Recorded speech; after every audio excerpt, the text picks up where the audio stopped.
Electrochemistry विद्युत रसायन को कंटिन्यू करते हैं और आज अपन बहुत ही इंपॉर्टेंट टॉपिक चर्चा करने वाले हैं जो कि न्यूमेरिकल पोर्शन को बिल्डअप करेगा, न्यूमेरिकल पोर्शन को तैयार करेगा और न्यूमेरिकल से सबसे ज्यादा काम में आएगा, that is electrode potential, electrode विभव। करते हैं कंटिन्यू चर्चा।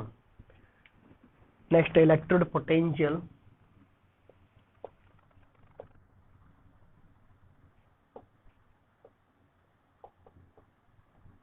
इसको हिंदी में इलेक्ट्रोड विभव बोलते हैं, हिंदी में लिखना है भाई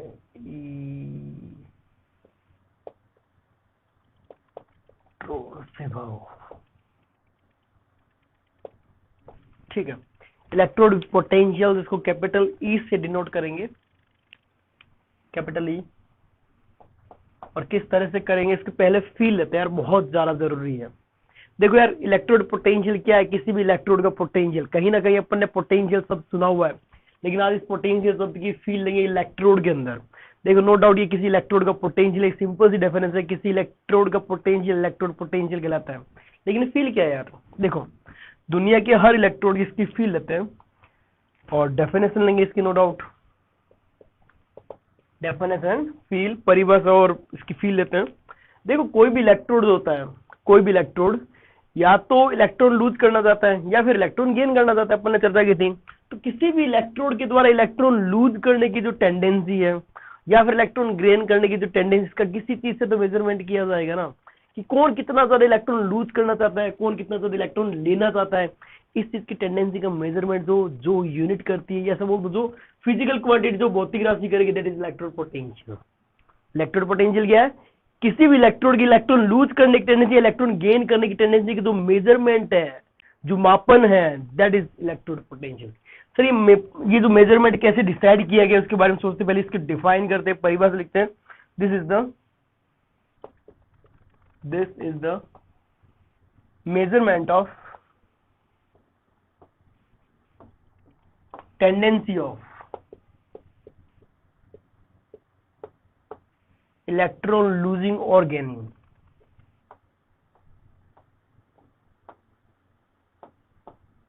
लूजिंग और गेनिंग,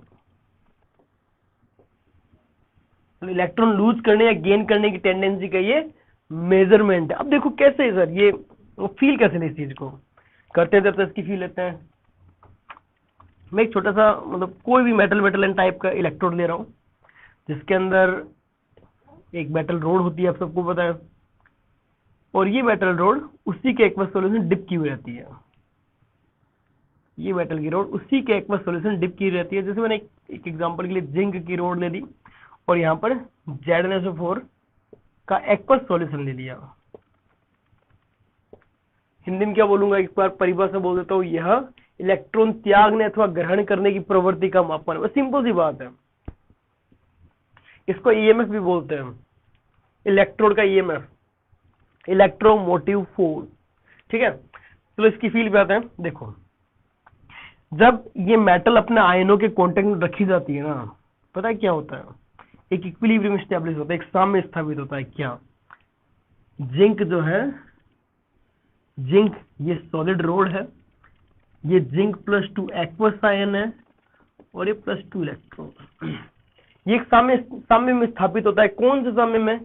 यहां पर है जिंक, ये है जिंक सॉलिड, और यहां पर है जिंक +2, जिंक +2, जिंक +2, और ये जो जिंक +2 सॉल्यूशन में पड़ा है, ये इस जिंक के साथ एक साम्य में स्थापित होता है, एक साम्य में इक्विलिब्रियम एस्टैब्लिश करता है। ये समझ में आ गया? एक मेटल लाइन इक्विलिब्रियम एस्टैब्लिश हुआ। अब इस इलेक्ट्रोड में ये साम्य जो स्थापित हो, इस साम्य कहां स्थापित होता है, इसकी पोजीशन क्या है? हो सकता है बिल्कुल बीच में स्टेब्लिश हो सकता है थोड़ा फॉरवर्ड, मतलब फॉरवर्ड होने का मतलब क्या है, इसका के जो है, इस के की वैल्यू डिफाइन करना था, के कैसा आता है, आगे आता है, पीछे आता है। यदि ये इलेक्ट्रॉन त्यागने की प्रवृत्ति ज्यादा रखता है जिंक, तो ये जो साम्य स्थापित थोड़ा आगे होगा। इलेक्ट्रॉन ग्रहण करने की प्रवृत्ति ज्यादा रखता है, साम्य थोड़ा पीछे स्थापित होगा। ये साम्य कहां स्थापित होता है? लेकिन इस साम्य की स्थापना से कंफर्म हो गया कि चार्ज सेपरेशन नहीं आ गया, क्या एक आवेश पृथक्करण नहीं आ गया, कि एक चार्ज सेपरेशन क्रिएट नहीं हो गया। क्या ये जो चार्ज सेपरेशन क्रिएट हुआ है और पोटेंशियल होता क्या है, विभव क्या होता है, जहां जहां चार्ज सेपरेशन है जहां आवेश पृथक्करण है वहां कन्फर्म है क्या है, पोटेंशियल क्रिएटेड है। तो इस इलेक्ट्रोड में इस इक्विलिब्रियम की वजह से चार्ज सेपरेशन नहीं आ गया क्या, एक न्यूट्रल रोड, एक जिंक प्लस टू, सोल्यूशन में जिंक प्लस टू इसको घेर के रखते हैं, तो एक चार्ज सेपरेशन क्रिएट हुआ। इस चार्ज सेपरेशन से इसके अंदर एक पोटेंशियल डिफरेंस क्रिएट हुआ। इसी पोटेंशियल डिफरेंस को क्या नाम दिया जाता है, इलेक्ट्रोड का पोटेंशियल। सर ये डेफिनेशन कैसे मैच करें इसमें, अब देखना यार, इसके यदि इलेक्ट्रॉन लूज करने की टेंडेंसी ज्यादा होगी तो यहाँ जिंक प्लस टू आयन बहुत ज्यादा आ जाएंगे, सही बात है। और इलेक्ट्रॉन एक्सेप्ट करने की टेंडेंसी ज्यादा, इलेक्ट्रॉन लेना बहुत चाहता है, इलेक्ट्रॉन लेना बहुत चाहता है। तो इसका मतलब क्या है, इसका मतलब क्या है, फिर इस पे क्या होगा, जैसे एक छोटा सा एग्जांपल, इलेक्ट्रॉन लेना चाहता है तो थोड़ा बैकवर्ड स्टेब्लिश होगा, फिर चार्ज जिंक प्लस टू यहाँ पर घेरा जाएगा, जिंक प्लस टू यहाँ पर बहुत ज्यादा आ जाएगा, तो अल्टीमेटली चार्ज सेपरेशन तो क्रिएट होगा ही होगा दोनों केस में।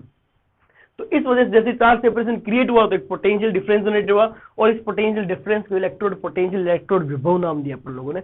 अब देखो हर एक मेटल की अलग अलग टेंडेंसी होती है इलेक्ट्रॉन लूज करने की टेंडेंसी का, तो हर किसी में अलग अलग टाइप के पोटेंशियल डिफरेंस क्रिएट होता है। हर किसी में इलेक्ट्रोड का जो सेल आता है, ई सेल, वो अलग अलग आता है, ठीक है। अब चर्चा करते हैं जो सेल है, इलेक्ट्रोड पोटेंशियल है, वो किस किस बातों पर डिपेंड करता है, factors affecting electrode potential.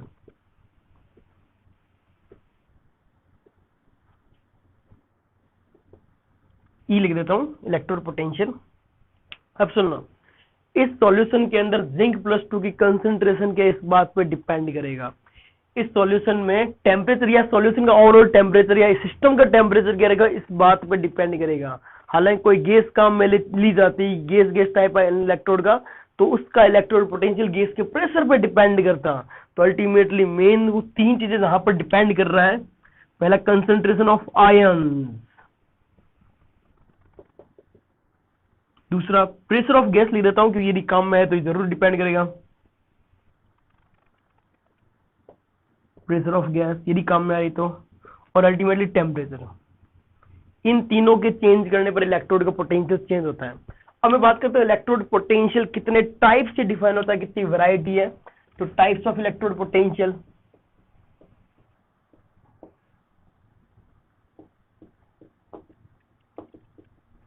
Electrode विभव कितने प्रकार से परिभाषित किया जा सकता है। तो सुनना, इलेक्ट्रोड पोटेंशियल में दो बातें हुई इसकी डेफिनेशन, इलेक्ट्रॉन लूज करना या गेन करना। तो इस तरह से इलेक्ट्रॉन लूज करने की टेंडेंसी, इलेक्ट्रॉन गेन करने की टेंडेंसी, इसलिए दो तरीके की टेंडेंसी होने के कारण से इलेक्ट्रोड पोटेंशियल भी दो तरह से डिफाइन किया जाता है। पहला ऑक्सीडेशन पोटेंशियल या oxidation electrode potential,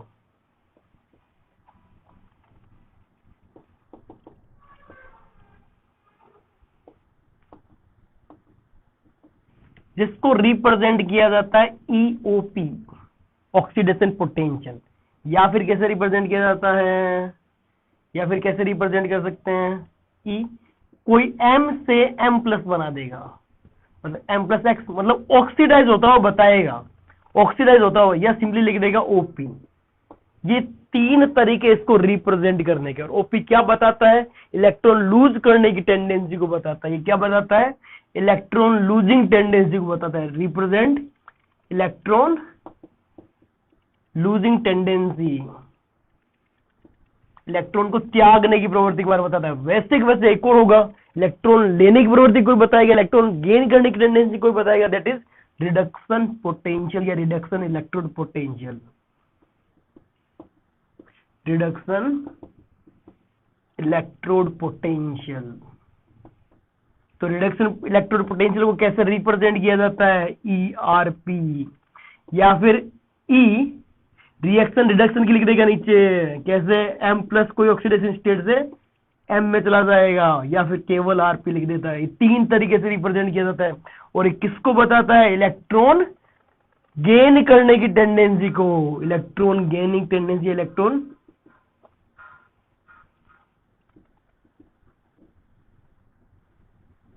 electron gaining tendency, electron gain करने को बताता है। चलो अब मैं बात करता हूं कि जो टेंडेंसी इलेक्ट्रॉन लूज या गेन करने की टेंडेंसी है, ये दोनों इन वैल्यूज को रिप्रेजेंट करता है। अब साहब एक और नई टर्म, एक और नई चीज, इन दोनों में कोई रिलेशन होगा क्या, yes exactly, relation between electrode potential, या फिर रिलेशन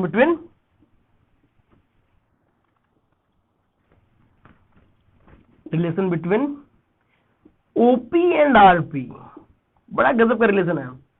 इनके बीच में क्या रिलेशन देखना, सिंपल सी चीज है। कोई इलेक्ट्रोड जो इलेक्ट्रॉन लूज करने की टेंडेंसी रखता है, इलेक्ट्रॉन त्यागने की प्रवृत्ति रखता है, क्या उतनी नेगेटिव में इलेक्ट्रॉन गेन करने की टेंडेंसी नहीं रखेगा क्या? यार कोई इलेक्ट्रॉन बहुत ज्यादा त्यागना चाहता है, बहुत ज्यादा इलेक्ट्रॉन देना चाहता है, तो वापस यदि लेने की प्रवृत्ति की बात करें तो नेगेटिव साइन नहीं आ जाएगा क्या? सिंपल सी बात है।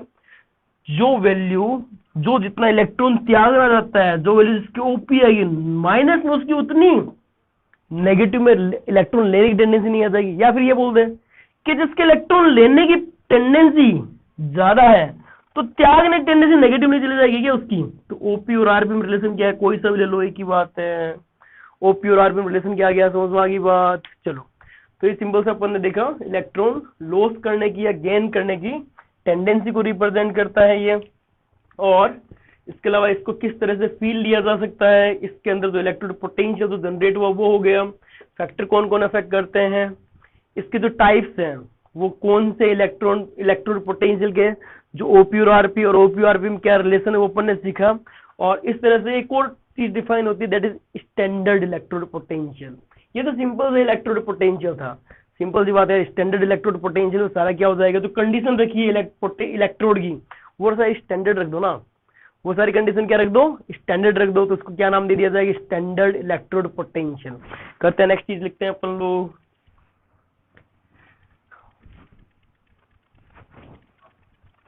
तो नेक्स्ट क्या है, standard electrode potential.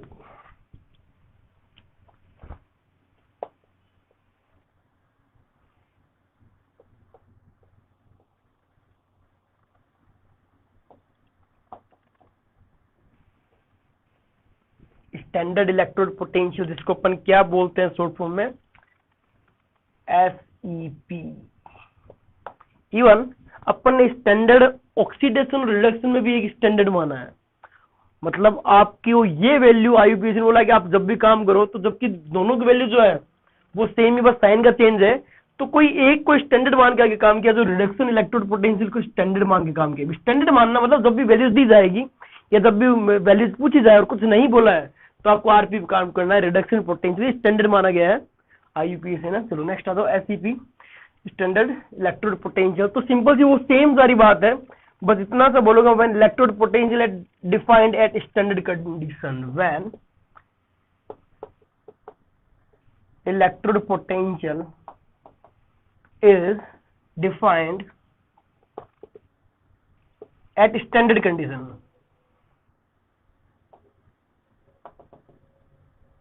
then it is known as standard electrode potential. Simple सी बात है। और स्टैंडर्ड कंडीशन अपन ने चर्चा की थी, आपको टेम्परेचर करना है 25 degree Celsius, that is room temperature. कोई भी यदि गैस यूज है उसका प्रेशर करना है 1 atm, और कोई भी आयन काम है उसकी जो कंसंट्रेशन है वो करनी है 1 मोलर। बस ये रही स्टैंडर्ड कंडीशन। स्टैंडर्ड कंडीशन पे किसी भी सेल को लेकर, किसी भी इलेक्ट्रोड को लेकर आओ, that is standard electrode potential. बस इसका सिंबल जो है वो ध्यान रखना, वो ई था तो ये ई नोट है स्टैंडर्ड कंडीशन। आपने थर्मो में सीखा होगा, ई नोट की वैल्यू लगाई जाती है। थर्मो में अपन सीखते हैं जब भी नोट लगाया जाता है मतलब स्टैंडर्ड कंडीशन में बोला हुआ है। तो जिस तरह से अपन ने ओपी डिफाइन किया तो ई नोट ओपी डिफाइन किया जा सकता है, जिस तरह से आरपी डिफाइन किया ई नोट आरपी डिफाइन किया जा सकता है। सेम ये भी दो तरीका हो जाएगा, E naught OP and E naught RP. क्या चीज, जो अपन ने ई सीखा है, जो ई नॉट इलेक्ट्रोड सीखा है, फिर ये दो तरह से डिफाइन किया जा सकता है। तो अपन ने क्या सीखा, इलेक्ट्रोड पोटेंशियल क्या होती है, उसकी फील क्या है, और इसके जो फैक्टर अफेक्टिंग है वो सीख लिए, इसके टाइप्स क्या है वो सीख लिए, ओपी और आरपी में रिलेशन क्या होता है वो सीख लिया, स्टैंडर्ड इलेक्ट्रोड पोटेंशियल ई नोट क्या होता है वो सीख लिया, और इसके जो टाइप्स है वो सीख लिया। और जिस तरह से अपन ने स्टैंडर्ड इलेक्ट्रोड सीखा, सिमिलरली इलेक्ट्रोड पोटेंशियल भी, स्टैंडर्ड इलेक्ट्रोड पोटेंशियल भी सेम ही है।